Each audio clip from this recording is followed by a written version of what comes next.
Hello viewers, welcome to Telugu Dose and don't forget to subscribe my channel. Last videos లో మనం unit 2 వరకు complete చేసుకున్నాం economics లో. ఈ వీడియోలో unit 3 national income, poverty and unemployment గురించి నేను ఎక్స్ప్లెయిన్ చేస్తున్నాను.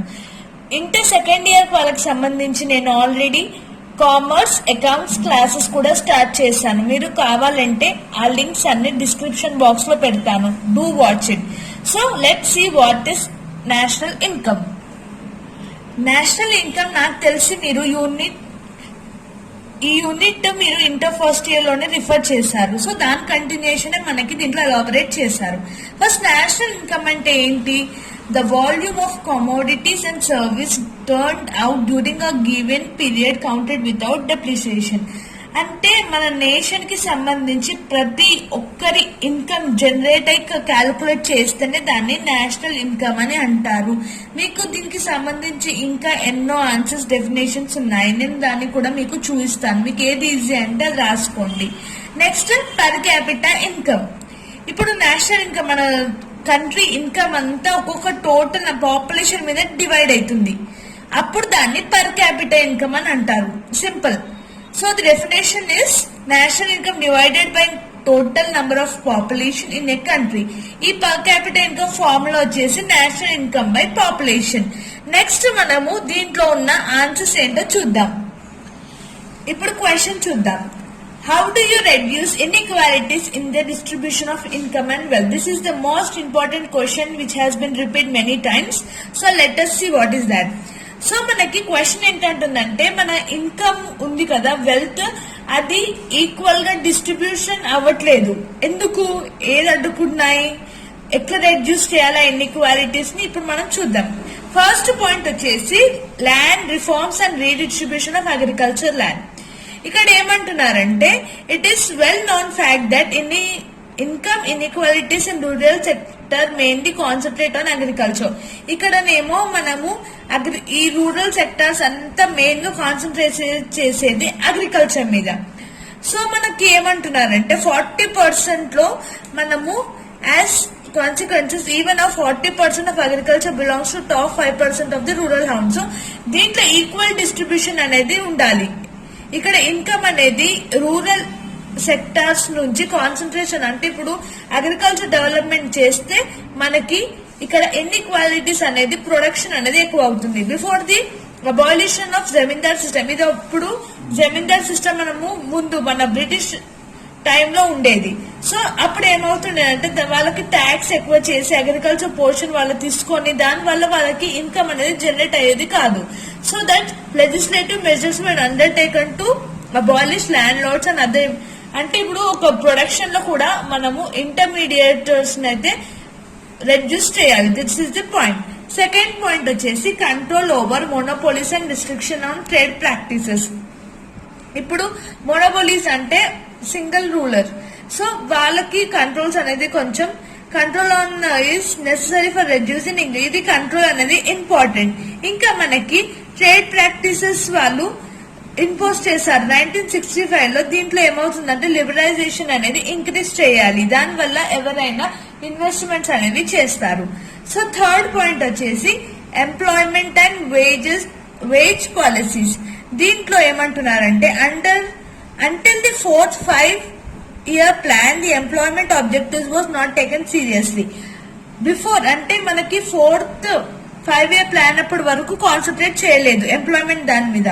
సో ఇప్పుడు ఏమవుతుందంటే ఎంప్లాయ్మెంట్ వల్ల వాళ్ళకి రూరల్ ఏరియాస్ వల్ల ఎంప్లాయ్మెంట్ తక్కువ ఉండడం కానీ, అర్బన్ ఏరియాస్ వల్ల ఎక్కువ ఉండడం కానీ, దానివల్ల ఇన్ఈక్వాలిటీస్ అనేవి జనరేట్ అవుతున్నాయి. సో దీనికోసం మనకి ఎన్నో ప్రోగ్రామ్స్ చేశారు. అవి ఏంటంటే rural youth for self employment, ఇంకా ఉమెన్ అంటే ఎందుకంటే రూరల్ ఏరియాస్ లోనే ఇన్కమ్ అనేది, ఎంప్లాయ్మెంట్ అనేది రావట్లేదు కాబట్టి ఈ స్కీమ్స్ అనేవి జనరేట్ అయ్యాయి. సో ఇవి ఏంటంటే development of women and children in rural areas has been restructured in a single safe self employment. ఇవన్నీ స్కీమ్స్ అనేవి జనరేట్ అయ్యాయి. Next social security measures. ఇప్పటిదాకా ఎంప్లాయ్మెంట్ రిలేటెడ్ ఉంది, ఇది సోషల్ సెక్యూరిటీ మెజర్స్ ఉంది. దీంట్లో ఏమంటున్నారంటే సోషల్ సెక్యూరిటీ మెజర్స్ లో మనకి మెడికల్ వి కానీ, డిసెబిలిటీస్ కానీ ఒకరికైనా హెల్త్ కి ప్రజెంట్ సరిగ్గా లేకపోయినా సరే ఈ సోషల్ స్టేటస్ వల్ల వాళ్ళందరికీ ప్రాపర్ గా ఉండడం లేదు. అందుకే వాళ్ళందరి కోసం ఆర్గనైజ్డ్ గా సెక్టర్ పెట్టి అందరికి ఈక్వాలిటీగా వాళ్ళకి సోషల్ సర్వీస్ అనేది ఇవ్వాలి. So this is the point. Fifth point వచ్చేసి minimum need programmes. So minimum needs అంటే మనకు కావాల్సింది ఫుడ్, షెల్టర్, క్లోతింగ్. సో ఈ ప్రోగ్రామ్ అనేది ఇంపార్టెంట్, ఎందుకంటే మన కంట్రీలో ఉన్న రూరల్ అర్బన్ వాళ్ళందరికీ నీడ్ అనేది ఇంపార్టెంట్. సో దానికోసమే ఈ ప్రోగ్రామ్ అనేది స్టార్ట్ చేశారు. దీంట్లో ఏంటంటే సిన్స్ 6th 5-year ప్లాన్ లో ఈ గవర్నమెంట్ అనేది ఫ్రీ సబ్సిడరీస్ ఇంకా సర్వీస్ పబ్లిక్ కి ప్రొవైడ్ చేద్దాం అనుకుంటుంది. ఎవరికంటే పావర్టీ లైన్ లో ఉన్న వాళ్ళకి ఈ మినిమం నీడ్స్ ప్రోగ్రామ్ అనేది అప్లికబుల్ అవుతుంది. నెక్స్ట్ పాయింట్ వచ్చేసి programmes for uplift of rural poor. The hand over of the poverties. ఎక్కువ పావర్టీ అనేది రూరల్ ఏరియాస్ లో మనం చూస్తున్నాం. సో పావర్టీ సెక్షన్స్ లో మోస్ట్లీ ఏమవుతుందంటే ఈ లేబర్స్, మార్జినల్ ఫార్మర్స్ వీళ్ళందరూ ఉంటున్నారు. సో వీళ్ళ కోసమే అప్లిఫ్ట్ అంటే దీన్ని వీళ్ళకి డెవలప్మెంట్ చేయడానికి ప్రోగ్రామ్స్ అనేవి కావాలి. లాస్ట్ పాయింట్ వచ్చేసి టాక్సేషన్ స్ట్రక్చర్ కూడా చాలా ఇంపార్టెంట్. ఎందుకంటే ఇప్పుడు రిచ్ వాళ్ళ దగ్గర నుంచి ట్యాక్స్ తీసుకొని పోర్ వాళ్ళకి ప్రోగ్రామ్ స్టార్ట్ చేయాలి. సో టాక్సేషన్ స్ట్రక్చర్ ఆ విధంగా ఇంపోజ్ చేస్తే మనము ఇన్కమ్ అనేది ఈక్వల్ గా పెట్టవచ్చు. So this are the points to reduce inequalities in the distribution of income and wealth. ఇది చాలా సారి మీకు ఎక్స్ఏ క్వశ్చన్ 10 మార్క్స్ లాగా అడిగారు. This is one of the important question. మీరు నోట్ డౌన్ అన్నది చేసుకోండి, లేదా you can take a screenshot of it. So let's move on. ఇప్పుడు అన్ఎంప్లాయ్మెంట్ కాజెస్ చూద్దాం. So what are the main causes for unemployment in India? ఏంటంటే first point వచ్చేసి jobless growth అనేది చాలా ఇంక్రీజ్ అవుతుంది. అదే విధంగా అంటే ఫస్ట్ డెకేడ్ లో చూసినప్పుడు మనకి 3.5% పర్ యానం ఉండేది, అప్పుడు లో ఉండేది. నెక్స్ట్ ఎంప్లాయ్మెంట్ అనేది in this period has increased at a reasonable rate, అంటే 2% అనేది ఇంక్రీజ్ అయింది పర్ యానం. సో మీరు బేసికల్ గా దీంట్లో పర్సంటేజెస్ అనేది ఎప్పుడు ఇంక్రీజ్ అయిందో ఎప్పుడు డిక్రీజ్ అయిందో మనము ఆ గ్రోత్ అనేది స్టాటిస్టిక్స్ ఈ ఆన్సర్ లో ఈ పాయింట్ లో మెన్షన్ చేయాలి అంతే. నెక్స్ట్ అంటే పాయింట్ వచ్చేసి increase in labour force.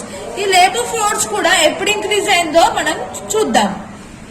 Labour force వచ్చేసి since independence death rate has rapidly decline and the country has second phase. మనకి ఈ ఆన్సర్ అనేది ముందు మనం ప్రీవియస్ చాప్టర్స్ లో చూసాం. దీంట్లో ఏం చూపిస్తున్నారంటే 2.2% అనేది డ్యూరింగ్ 1966 ఈ టైంలో మనకి లేబర్ ఫోర్స్ అనేది ఇంక్రీజ్ అయింది. ఎంత 1.9% అనేది ఇంక్రీజ్ అయింది. సో మనకి ఆ పీరియడ్ అనేది rapid period for the growth of labour force అని చెప్పవచ్చు. A period?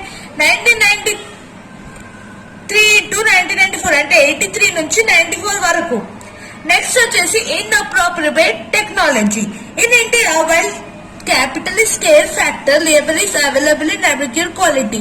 Under these circumstances, if market force operate freely and efficient, the country would have labor. అంటే ఇప్పుడు మనకి టెక్నాలజీ అడాప్షన్ వల్ల అగ్రికల్చర్ లో కానీ వేరే దగ్గర కానీ ఎంప్లాయ్మెంట్ అనేది తగ్గిపోయింది.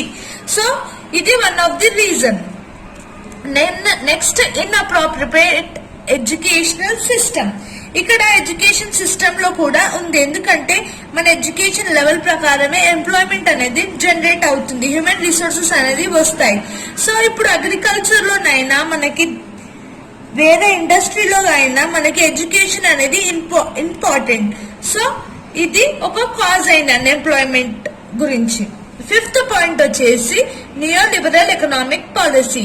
ఈ పాలసీ అనేది మనకి 1990s నుంచి చూసాం. దీంట్లో ఏమవుతుందంటే inequalities has been increased. Growing income growing చేస్తేనే మనకి డిమాండ్ అనేది కాన్స్ట్రిక్ట్ రెసిషన్స్ అనేది అవుతుంది, ఇంకా అన్ఎంప్లాయ్మెంట్ కూడా తగ్గుతుంది. నెక్స్ట్ కాన్సిక్వెన్సెస్ ఆఫ్ అసలు ప్రాబ్లమ్స్ ఏమేమి అవుతున్నాయి అన్ఎంప్లాయ్మెంట్ వల్ల చూద్దాం. సో దీనివల్ల ఏమవుతుందంటే మనకి loss of human resources. The problem of unemployment causes loss of human resources. Labourer waste the maximum time in search. ఏమవుతుందంటే లేబరర్స్ అనేది వాళ్ళ టైం అనేది ఎంప్లాయ్మెంట్ సర్చ్ చేయడంలోనే ఉంటుంది. దీనివల్ల ఏమవుతుందంటే టైం వేస్ట్ అవుతుంది. సో హ్యూమన్ రిసోర్సెస్ కూడా లాస్ అవుతుంది. నెక్స్ట్ వచ్చేసి ఇంక్రీజ్ ఇన్ పావర్టీ. ఒకవేళ మన దగ్గర జాబ్ లేకపోతే మనకి ఇన్కమ్ జనరేట్ కాదు. దీనివల్ల పావర్టీ అనేది ఇంక్రీజ్ అవుతుంది. People are becoming poor. Next social problems. ఇంకా సోషల్ ప్రాబ్లమ్స్ దీనివల్ల వాళ్ళకి basic needs, social needs, health గురించి కానీ ఎడ్యుకేషన్ గురించి కూడా మెయింటైన్ చేయలేకపోతారు. Political instability. పొలిటికల్ ఇన్స్టెబిలిటీలో ఏమంటున్నారంటే unemployment gives birth to political instability in a country. Unemployed person can easily be enticed by anti social. అంటే వాళ్ళు వేరే ఇల్లెబిల్, అంటే వాళ్ళకి జాబ్స్ రాకపోతే వేరే క్రైమ్ లో కూడా ఎంటర్ అయ్యే ఛాన్సెస్ ఉంటాయి. So this is important. అందుకనే పొలిటికల్ ఇన్ఎబిలిటీ కూడా దీనివల్ల అన్ఎంప్లాయ్ వల్ల ఇంక్రీజ్ అవుతుంది. Next exploration of labour. దీంట్లో ఏమంటున్నారంటే labours who get work have to work under diversity conditions. ఇక్కడ వాళ్ళు ఒకవేళ లేబర్స్ జాబ్ చేసిన పని చేసిన వేజెస్ అనేవి వాళ్ళకి కరెక్ట్ గా ఇవ్వలేకపోతున్నారు, లో వేజెస్ ఇస్తున్నారు. దానివల్ల వాళ్ళకి ఆ ఇన్కమ్ అనేది సరిపోవడం లేదు. Standard of living. In the times of unemployment standard of living కూడా డిగ్రీస్ అవుతుంది. పీపుల్ వాళ్ళకి వచ్చే తక్కువ ఇన్కమ్ తోటి ప్రాపర్ స్టాండర్డ్ మెయింటైన్ చేయలేకపోతున్నారు. Employment gaps. ఎంప్లాయ్మెంట్ గ్యాప్స్ లో ఏమంటుందంటే సపోజ్ ఇప్పుడు ఒక లేబరర్ ఒక కన్స్ట్రక్షన్ ఒక హౌస్ కి చేస్తున్నారంటే వాళ్ళకి ఇంకొక హౌస్ సర్చ్ చేసుకోవడానికి చాలా టైం పడుతుంది. దీన్నే ఎంప్లాయ్మెంట్ గ్యాప్ అంటారు. అప్పటి వరకు వాళ్ళకి ఇన్కమ్ రాదు. సో ఇది ఒక ప్రాబ్లం అవుతుంది. లాస్ట్ వన్ వచ్చేసి loss of skills, lose of skills usage. ఇప్పుడు వాళ్ళకి ప్రాపర్ స్కిల్స్ కూడా లేకపోయినా వాళ్ళకి ఏ జాబ్ అనేది రాదు, వాళ్ళు అన్ఎంప్లాయ్మెంట్ కిందికి వస్తారు. సో స్కిల్స్ కూడా ఇంపార్టెంట్. ఈ స్కిల్స్ కూడా వాళ్ళు ప్రాపర్ గా ఉండాలి అండ్ వాళ్ళకి యూసేజ్ కూడా చాలా ఉండాలి. సో మనము ఈ వీడియోలో మనకి ఈ 2 ఇంపార్టెంట్ ఆన్సర్స్ చూసాం. నెక్స్ట్ వీడియోలో నేను ఈ చాప్టర్ ని కంటిన్యూ చేస్తాను. Thank you for watching this video and don't forget to subscribe my channel.